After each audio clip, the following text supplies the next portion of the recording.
Welcome back, guys, to the JPS Podcast. This is episode 21, and we have my man Ryan Doris, aka on the IG, the Natty Pro. So, welcome, Ryan. What's up, man? I'm doing pretty good.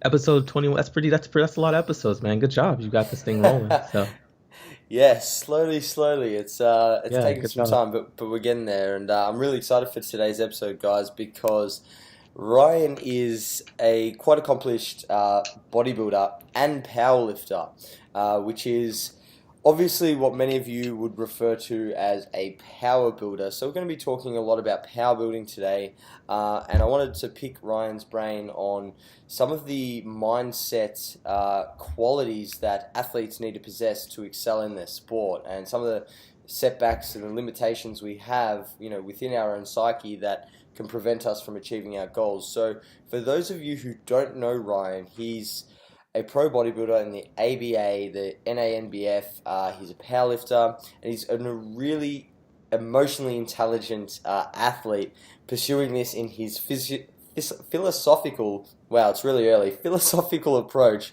to coaching with Fortis EQ. So welcome, Ryan. For those listeners who aren't familiar with you, do you want to tell them a little bit about yourself and how the hell you got into this bodybuilding thing? Yeah. So I am a converted athlete. I guess many times over. So I grew up running track and field. And I went through collegiate track and field, and the transition was just really easy for me. Like in terms of just like having because I think what's hard for people is that they have to like training and being consistent. So like it's easy when every day of your life since you've gone to practice every day, right? And so like I've just always been an athlete of some sort. And so I got into, obviously when collegiate track and field is over, I got into bodybuilding. I started getting into bodybuilding a little before. Like I remember I wanted to be jacked, but you can't be the most jacked track and field athlete. And the transition was pretty cool. So I got into natural bodybuilding because like in track and field, like the testing is stringent. So I think that's what just felt like home, is just being natural, right? Like always having to do tests and stuff like that. And I don't know, I'm not anti-drugs or anything. I don't know, I'm just not into that. I like my size, like I kind of like looking this way. So yeah, I feel like I got into natural bodybuilding, and then like what was hard was learning the new skills, obviously, like learning how to diet and things like that. And then when I kind of got, I guess, tired of that to some degree, I got into powerlifting, right? Because it was a natural transition. And so I've been connecting the dots throughout my life athletically, and there's been no deep reason for it. It's just something I got into. So yeah, I've done pretty well. I've competed in both of them. And yeah, man, it's kind of taken my life by a course I never expected it to. I'm kind of unexpectedly here, but I love it. I love everything about it. So. No, that's very cool, and I can relate. So I've followed a similar path from football in Australia through to bodybuilding, then powerlifting, and then now back into bodybuilding. So I really can relate, which is what I wanted to talk to you about today, and how these disciplines sort of intertwine and may not be as mutually exclusive as what people think. But Ryan, you mentioned that you had to learn how to diet, and obviously you had the discipline there from the track and field. So my question to you is, what was something that was extremely difficult about bodybuilding that is unlike other sports? Yeah, I think, and this kind of ironically ties into, I guess, where I've developed this kind of Fortis thinking over the past 10 years, is the mental aspect. And so you hear it's very easy in track and a lot of other sports to go into brute mode and try as hard as physically possible. Like you feel anxiety, and then you get a fight or flight trigger, and then you just go, you train hard, you run hard, you lift hard, and so there's not much thought into it to kind of dumb yourself down as a higher thinking human and go into that primal mode. And that's really all it takes in a lot of sports to be successful. The difference with bodybuilding, it's this round the clock mental mindfuck. Like it's never over. It's never over. Like you wake up and you're like, oh, and it's like, shit, I gotta count macros. And then you're like, oh my, like there's no break. There's no break. You're Mm. hungry, you have low energy, and it's this challenge of this 24-hour thing for, I don't know, a 6-month prep or however long, you know what I mean? And it's like, even right now, like I'm just kind of dieting down a little bit. I'm in week 21, and I got up and I'm with my mom. I'm at back home.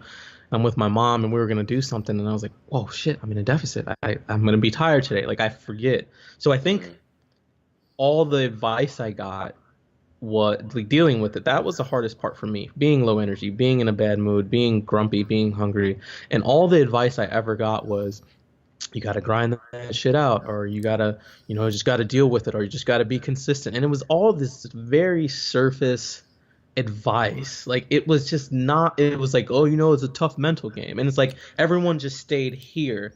And for me, I always figured, like, the best way for me to figure this out is to find, like, what are these issues that are bothering me, that are giving me anxiety during bodybuilding.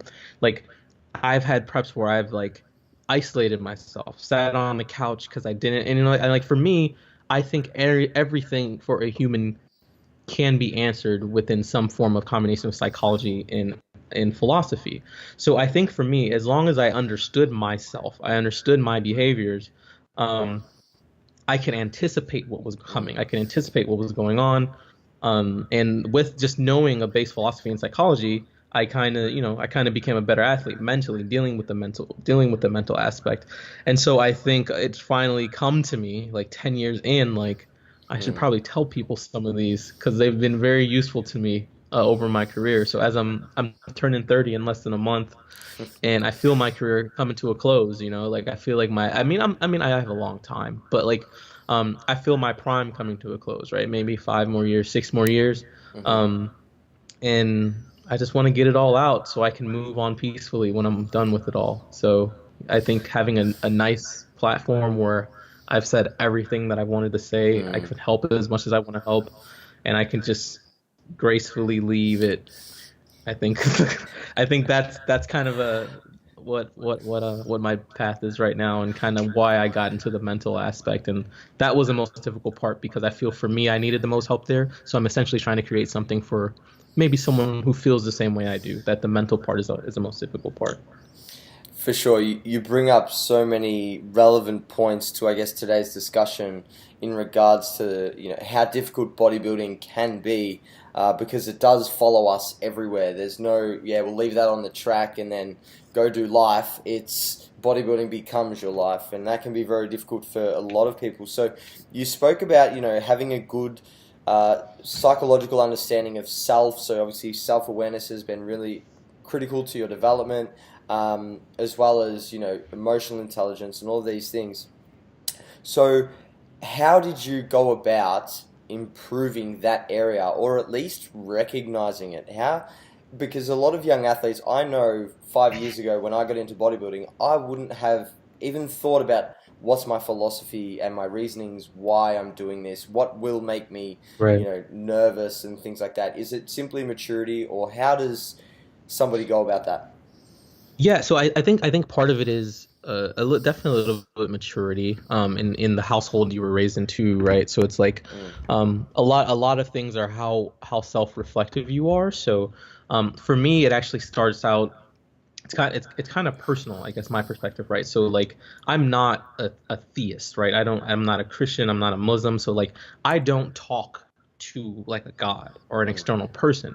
So, like, I've been practicing Buddhism for the 10 years, and with Buddhism, you have your people, you have your surroundings, you have earth.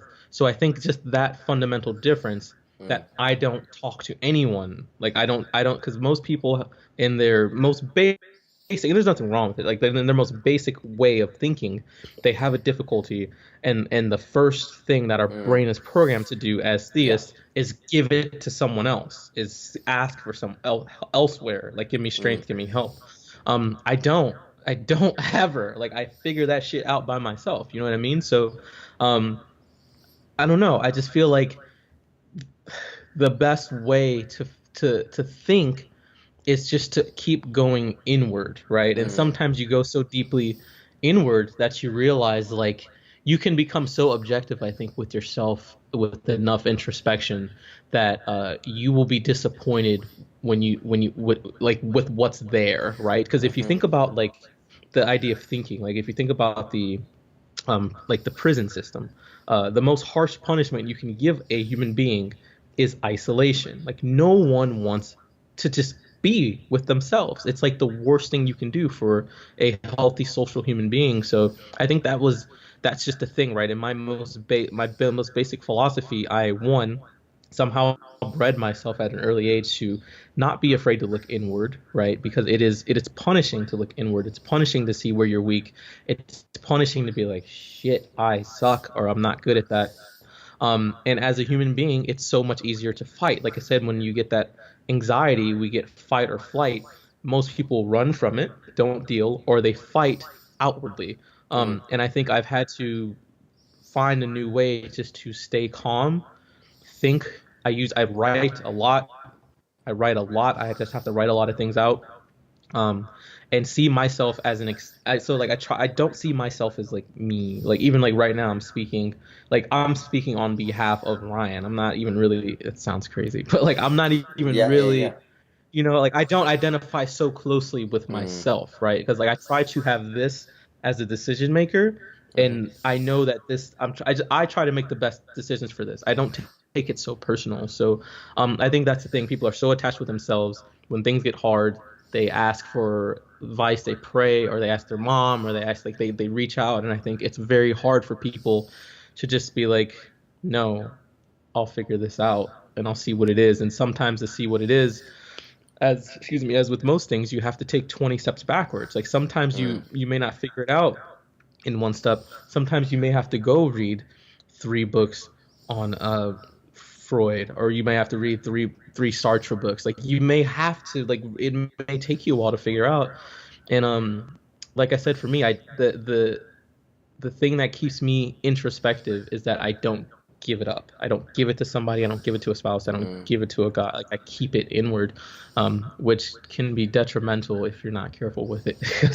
Yeah, it's, for sure. Like I said, being in isolation in prison, it's pretty risky stuff. So I think that's just how I've uniquely done it. No, I found some good answers.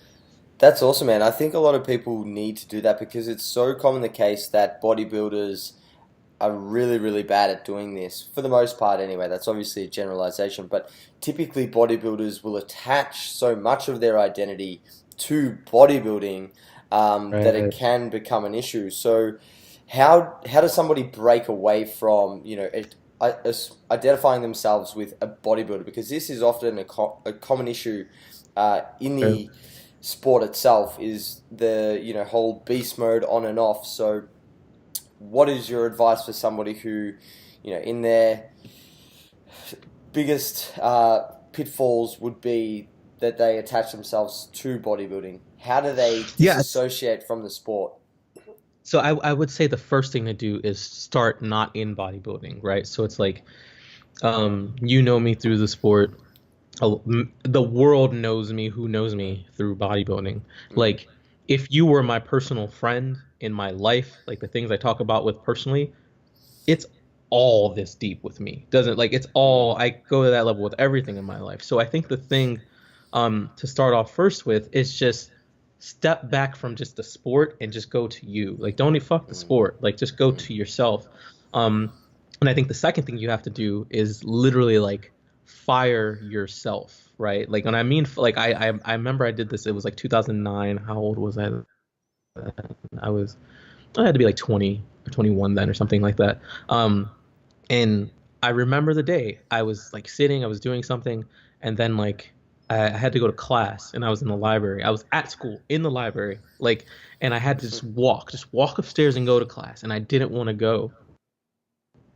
And so I was sitting in this library, and I thought like, just go home, just ditch class. And I was like, Ryan, I literally said this to myself, like, Ryan, you made it all the, like, just go to class. Like, why are you trying to like sabotage yourself? And that day I remember thinking like, you know what, Ryan, I'm done with you determining what's good for you. Like, I'm in control. So like this random day, I literally fired myself that's connected with myself, and I let my objective self be in charge. So like even in the mornings I get up and I'm just like, I'll say something along the lines like, all all right, Ryan, here's what we have to do today. If you give me these 20 minutes, I promise you, you will be in a good mood. So you don't have to believe me, just try it. Like, Hmm. I'm so objective with myself, and like I don't listen to my emotional self. Like Mm. it's gonna let me down. So I think I started just there. I started just personally in my life. And like you're not just gonna do it in bodybuilding and not do it in your life. And that's why bodybuilding is this great almost life imitating art type thing because like Mm. a good bodybuilder is more than likely good at living life. Their life is structured, it's like your Mm. bodybuilding is a reflection of who you are, I think personally. So I would say the best advice would be to be those two things, right? Like take a step back from the sport, just look at the big picture, and two, like fire that voice in your head. Like literally he's Mm. fired. Like he's done. He's over with. Like you have to find that new voice in your head that's like a new CEO. So yeah, literally I work for myself. Like when I say that I mean it. Like I don't call the shots. Some fucking voice in my head tells me what to do, and I'm like, all right, you say it's best, I'll listen to you. I'm not gonna fight you. So it's That's odd, very man, cool. but That's very cool. No, I think it makes a lot of sense, and I think more people need to hear that, and it will hopefully help a lot of people start identifying themselves as who they are, as opposed to an athlete and that's all that they are. So that's, I think, really important. Um, and I wanted to talk about how bodybuilding made you a great power lifter. So mm. obviously you're jacked AF, but what are the fundamental things? I know that you've spoken about this on your Instagram, and I've spoken about this at length. But what are some of the things that bodybuilding helped you with and taught you that allowed you to be a better powerlifter? um bodybuilders are much more detail oriented and obsessive compulsive than powerlifters. Like powerlifters, I think are just very part time in their obsessive compulsion. Mm. Um, and like, dude, powerlifters are up there in their obsessive compulsive behaviors. But man, they are not like dude. Like I told you last night, I drove to get my mom, all that stuff, dude. I left the gym at 11. Like, I drove back. My mom's in the car. She's falling asleep. I was like, Mom, I don't have. I gotta get some food. Like, we Yeah. went to the grocery store at like 2 a.m., dude. Like, you know what I mean? I put my Yeah. own mom's tired Yeah. mother. Like that's the obsession compulsion of a bodybuilder. You know what I mean? Like a power lifter would be like, let's just go home. I don't know. I'll just eat whatever I got in my bag. Like that's the difference, right? With a bodybuilder and a power Mm. lifter. So I think bringing those details into my powerlifting has made me much more stronger as a technical lifter, as an efficient Mm. lifter. Um, I think the frustration of a prep, right? Going 5 weeks sometimes, no weight drop on the scale, gaining weight, and you're hung. You know what I mean? I think those little dealing with the daily frustrations of bodybuilding, excuse me, taught me how to be patient through a lift, right? So like right now, I'm working on my bench. I don't think I will be able to PR on my bench for another year. So I'm taking these next 2 years to totally rework my Mm. bench all the way up, right? And that takes a fucking bodybuilder to say 2 years, I'm gonna take this off. Like that's some bodybuilder thinking. Yeah. So I think just that long term thinking, that Mm. patience with frustration. Powerlifters don't have it as good. They have it, no doubt, no doubt, but they don't have it as good as bodybuilders. You know what I mean? It's like that 24-hour, when you're posing all day and you find a little something. And I do that all the time with powerlifting. I may find a little position. So I think that's that living in it, right? I think if powerlifters live at 20 hours a day, that extra 4 is what bodybuilders do. And it's Mm. like I said, it's borderline of crazy obsessive compulsion. But if you can hide it and do it good enough, no one will really notice. So I think that's the biggest that helped me at least. I definitely agree that long-term gratification is something that bodybuilding taught me, and I carried over into powerlifting. You know that if you do the work now, the reward will be there later. And I think bodybuilders, are forced to learn that a very, very hard way. So, on the flip side, when you got into powerlifting, what of what was it in powerlifting that made you a better bodybuilder? Was there any carryover back into bodybuilding? Because I know with myself that there was. I came from a background where I was probably training with really suboptimal protocols. I didn't really understand the training principles and variables, such as fatigue management, progressive overload, as well as what powerlifting made me realize, which has now carried back into my bodybuilding. So I was curious, Ryan, what do you think powerlifting gave you as a bodybuilder? I'm same as you right there, dude. So I to be fair, right? I just beat up powerlifters, not being as obsessive. Dude, bodybuilders train like fucking idiots. Like they do Yeah. not know how to train. Like I did not know how to train before I got into powerlifting. Like Yeah. I was like, like dude, running fucking programs for 15 weeks, no taper, not a proper deload. Like I just didn't know. I really didn't know how to train. And like I said, I knew how to turn it on, just Mm. that fight, dig every day. But I think that works. But after a while, you start finding out that like you're building an entire house with a hammer. You may need a screwdriver. You may Mm. need you may need some different tools every now and then. You just can't fucking hammer. You know what I mean? So like I found that with powerlifting, there are multiple tools, right? There are Mm. these things like you can change volume, like you can change load, like you can change your days, fatigue management, like you said. So I think powerlifting taught me how to train. Now, Mm. can I say that it's made me a better bodybuilder? Um, I can't say that yet because I haven't proved it, right? So I do Mm. have to come back on the bodybuilding stage and like test it out to say that. But from my predictions of how I look now, how I feel now, how my training's going now, all the way down to I think next year I'm thinking of getting back on like I want to do like WMBF Worlds or like one of those big shows end of next year. I think no doubt it has made me like my training has been 180 because that bodybuilding Mm. focused on diet is that 24-hour focus. And now I'm thinking like I never invested that time into my training when I was just bodybuilding. I Mm. never did at all. So yeah, if there's anything that has helped, it's training. Like no one can train. To me, no one knows training like a powerlifter knows training. I don't even For know if sure. Olympic weightlifters know training as well as the details of a powerlifter. Like they're really good at it, and I must thank powerlifting for showing me how to train like a non-dingus, I guess. That would be. Non-dingus, So. I like that. I like that, man. And I guess to sort of finish up our discussion on power building or powerlifting and bodybuilding, do you think that to truly excel in bodybuilding, that you should only do bodybuilding?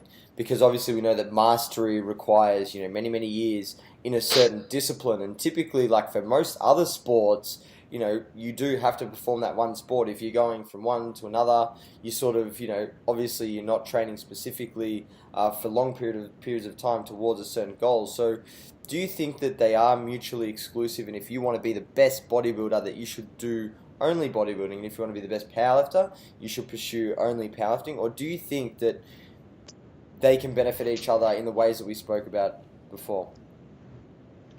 Yeah, I think I definitely do think they can benefit one another, but I think again like the probably the third most important training variable is specificity.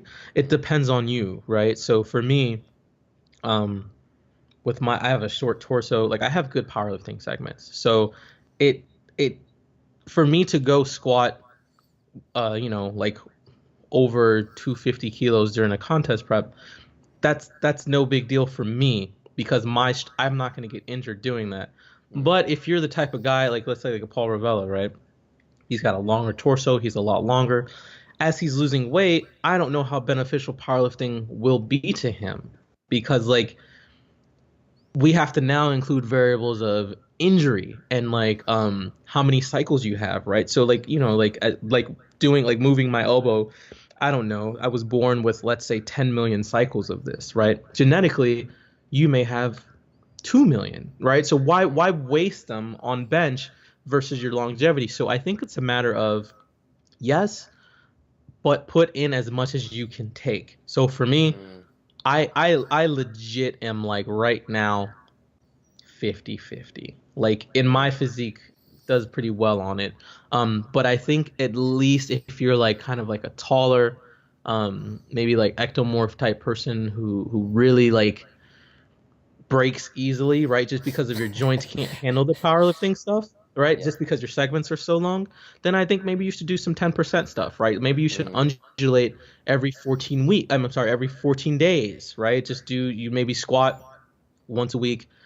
Squat once a week, but undulate that pattern, between like 2 week cycles, right? As opposed to Mm-hmm. trying to do 2 days a week squatting. So I think it's all about specificity, how it caters to you. But I think no doubt,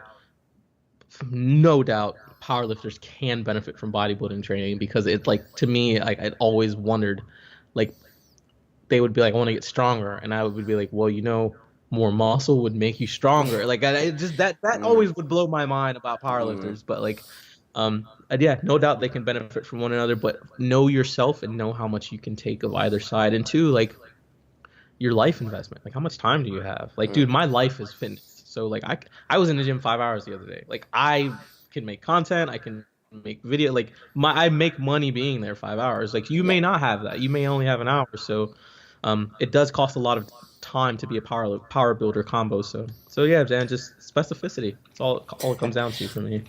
For sure, for sure. I like that answer. And I know we've sort of dabbled into the philosophy and some of the psychological elements of bodybuilding and whatnot, but I really wanted to talk to you about Fortis EQ.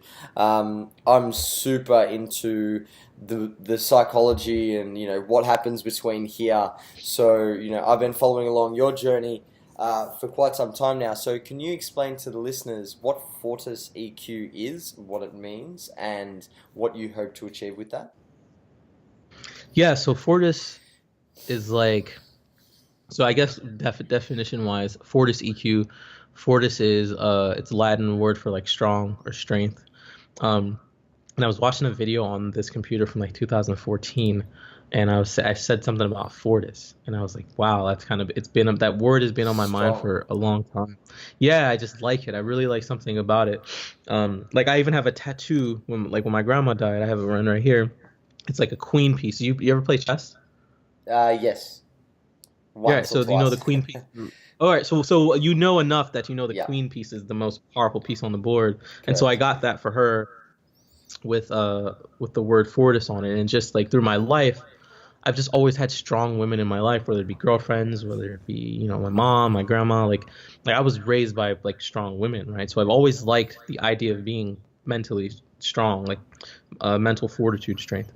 So that's where I got Fortis from, and then EQ is really kind of new stuff. New, I mean, like within the past 20 years, new. And EQ is emotional intelligence. I feel like I'm the dumbest fucking person ever. Like, dude, like I literally this morning, or no, like it was like a few days ago. I was looking at n- uh, wait, see, this is how dumb I am. It was I said, oh, I asked someone, I was like, what's 9 plus, no, what the fuck? What?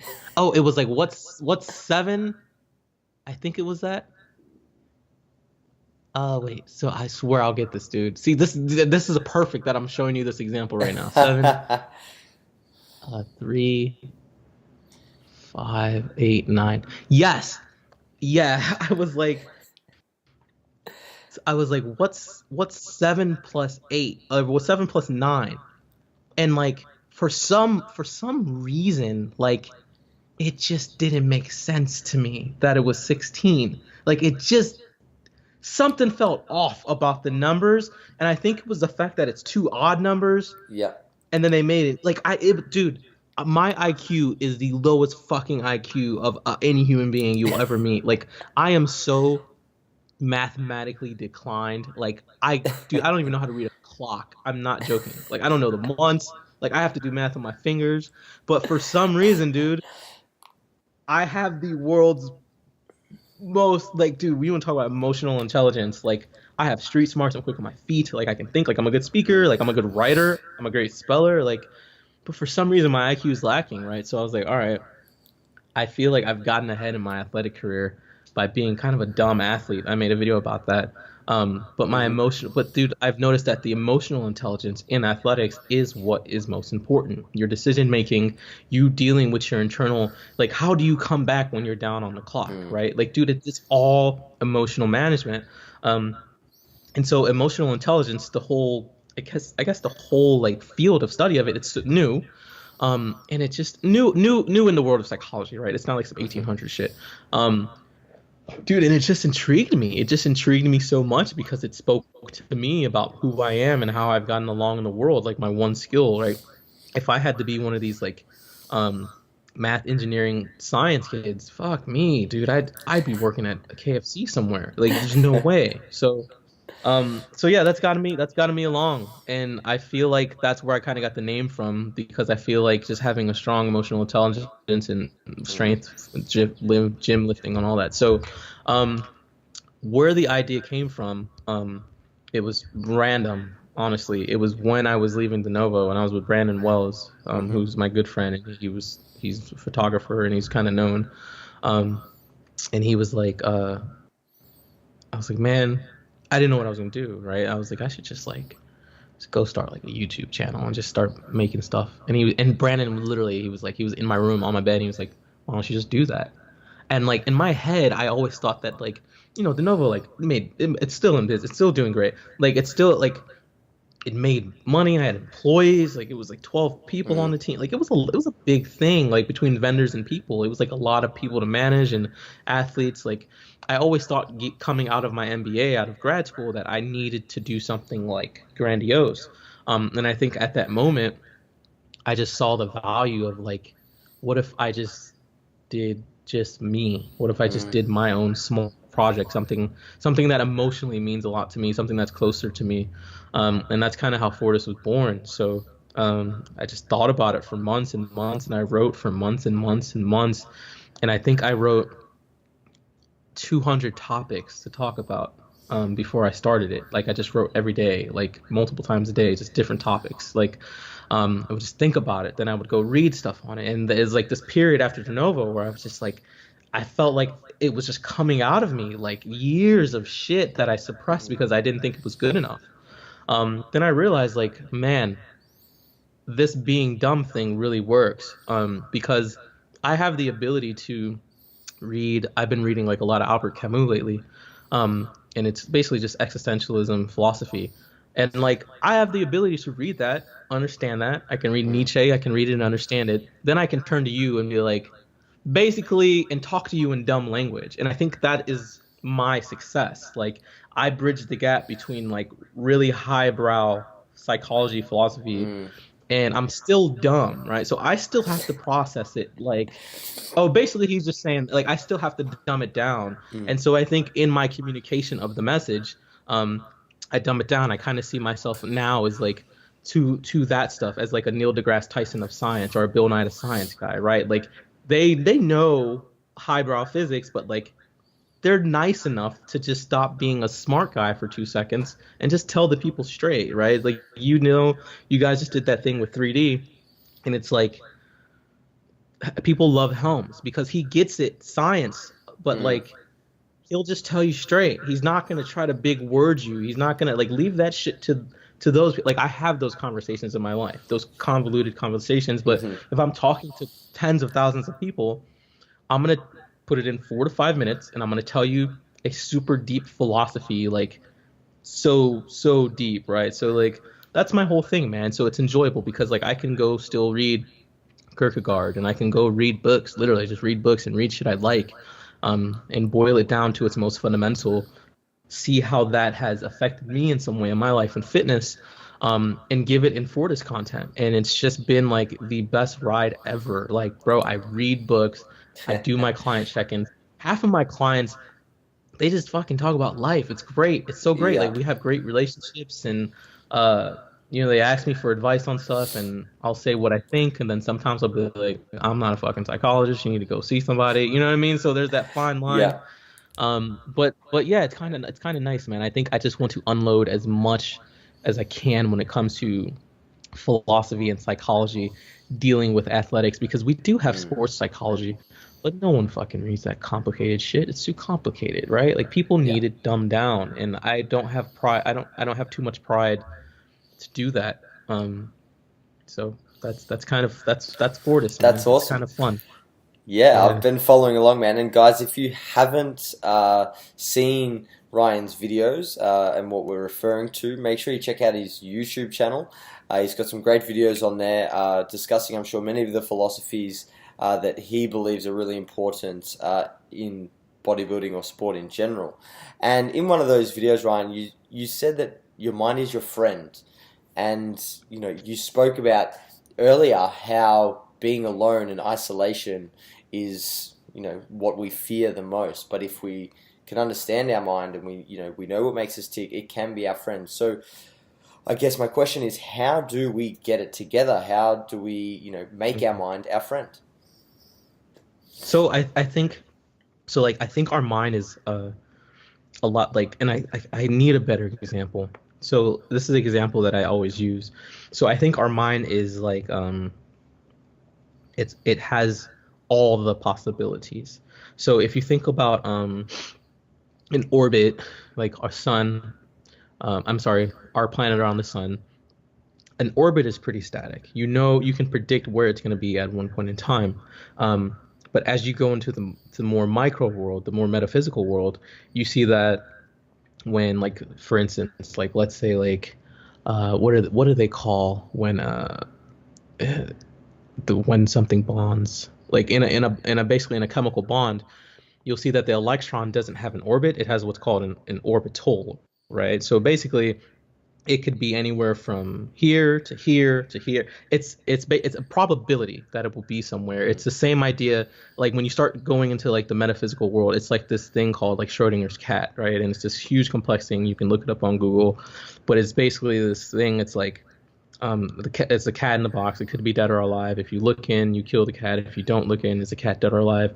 And then the answer is kind of like it's both, right? Because that's the world. Like I don't know, dude. Like we're like right now, you could be on this podcast. Right now, you could be like standing in your shower. Right now, you could be outside. Like you as a human, right at this moment, you have endless possibilities. And I think the amazing thing about the brain is that it will tell you all of the options at one time, right? But I just think like you have to, like I said, take control. So sometimes my brain will say things like, so for instance, after I get off this podcast, I have some options. I have to go shopping for some clothes for a formal event this weekend. I have to train. I have to like do some stuff for some bills. Like I have a lot of personal stuff, some work stuff. So I have like 5 things to do. I do have some anxiety with it, trying to get it done.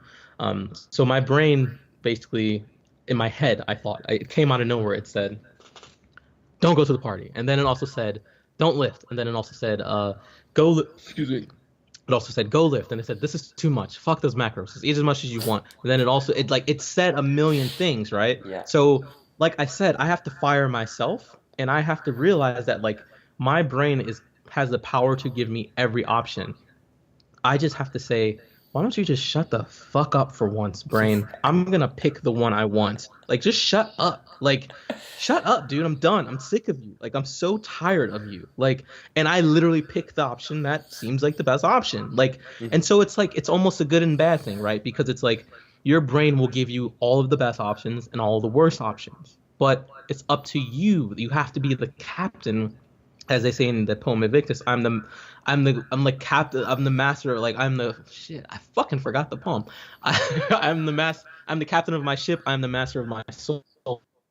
Is how the poem ends, right? So it's like people don't know how much they really are in charge, and I think it's ego and arrogance at best to think that I thought this, therefore it must be true. Like who the fuck do you think you are, Jesus Christ? Like no, like you just thought something, like it's wrong. So I feel like so much of it is knowing that your brain will give you full probability, just like an electron has probability, just like you have probability. But the deciding factor is that you have to realize your brain is your friend.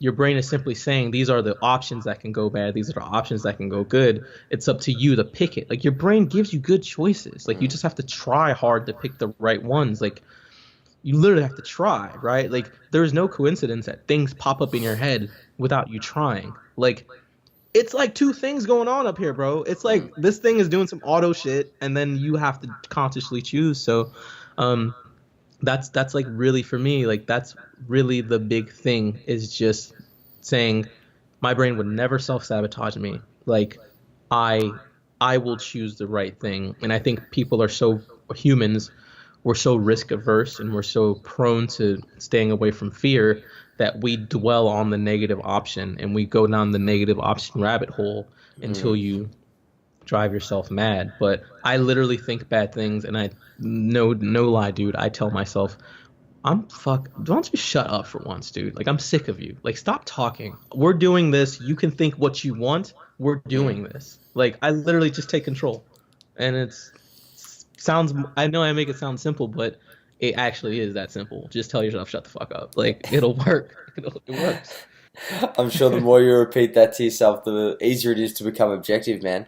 Um, and, obviously there are some essential pieces, to the mental game for athletic success. So, what are those pieces? You obviously spoke about, being able to be introspective, having the identity of self, not, something external. What else do you think is essential to the mind game of, Yeah. sporting success? Trying hard. I think that's it too. Like I think that's probably one of the biggest ones. Um I'm a natural at a lot of things, and everyone's a natural at something. And I think where most people fail is where they're not a natural at, Mm. right? So it's like I'm really good at making impulse decisions. Like I feel no, I don't know why. I don't know why my body gives me no. It's almost like why like I mean, I'm not saying I'm funny, but it's almost why I'm funny, right? Like I don't second guess it. I just do it. Like Mm-hmm. for some reason, I don't get a chemical release of anxiety. Like I don't know. I don't know why, but I'm a natural at that. So that's made me a good athlete. It's made me a quick thinker on my toes. Like it's made me really good at driving, you know what I mean? A lot of on my toe things. Um, I am not a natural at categorizing overwhelming decisions. So like every day, I just said today, I have to try hard at what I'm not good at Mm. every day. And I think that is part of the mental game is knowing like where are you mentally easy, right? Mentally just checked, right? And then, so for instance, I can remember I was with Alberto Nunez some time ago, and he was like in a prep, and he was starving, and he was just like, I was like, how are you not losing your fucking mind right now? And he was just like, I don't know, it just doesn't bother me like that. And I was like, he is a natural at being good at being Yeah. hungry. I'm not. I'm not. Mm. I'm not at all. Like, and so I think one is trying hard at what you're not good at. Another thing that I'd say is good at the mental game, um, is man, like having having good like friends or good people to just tell you it straight. And I think so much of us in the Western world live a comfortable, coddled life Mm-hmm. where if we don't like what we hear, we'll go to our mom and our mom will say, "Don't worry about that. Like you're good enough." No, you fucking suck. Like, no, you're not. Like, no, you're not. And I think a lot of people run to those comforts. It's like you'll never push through. Like, you'll never break through. That's like, I think mental adaptations are the same as training. So if you need to work on, I don't know, let's say you're trying to squat 150 kilos and you're stuck at 130.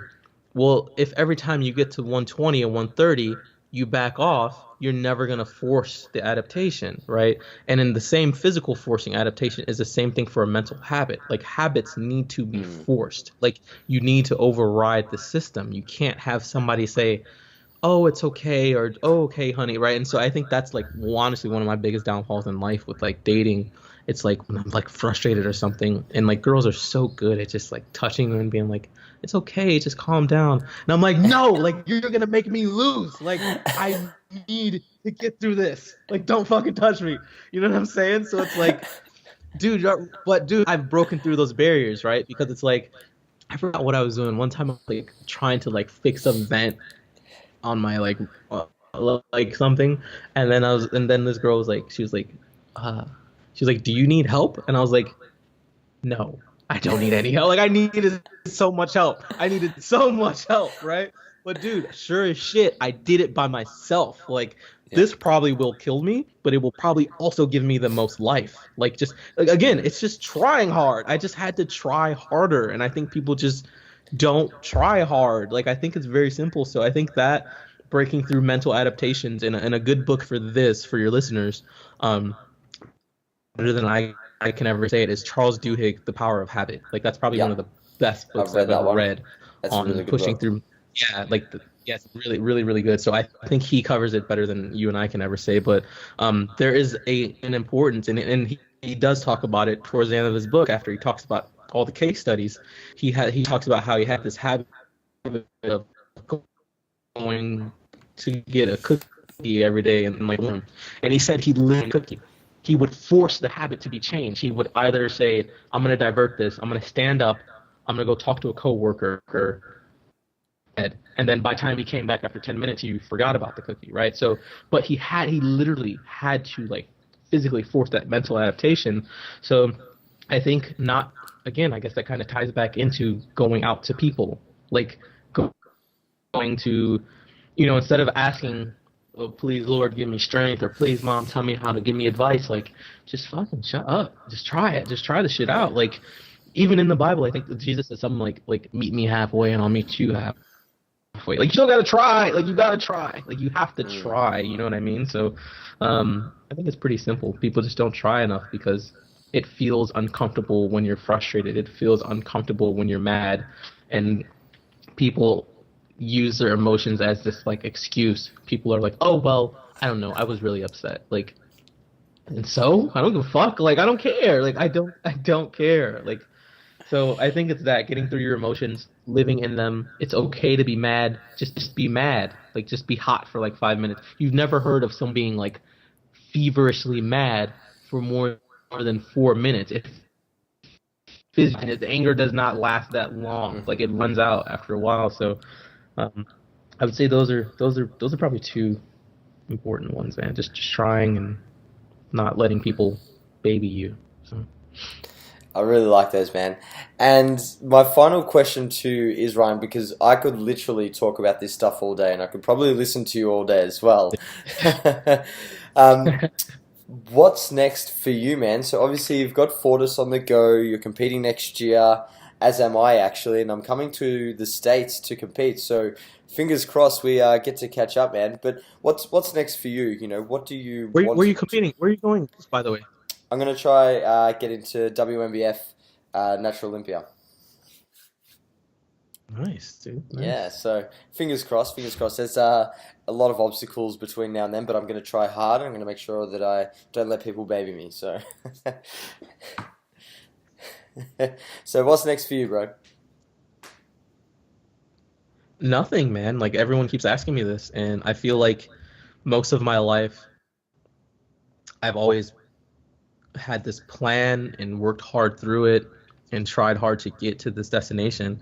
And like I said, man, I'm 29 now, and I've realized that like I've been wrong every single time. And whether it be me and this girl are gonna go this far, whether it be me and this company are gonna do this, like, and every time I build this grandiose plan, it goes to shit. Like, life never works out how I predict.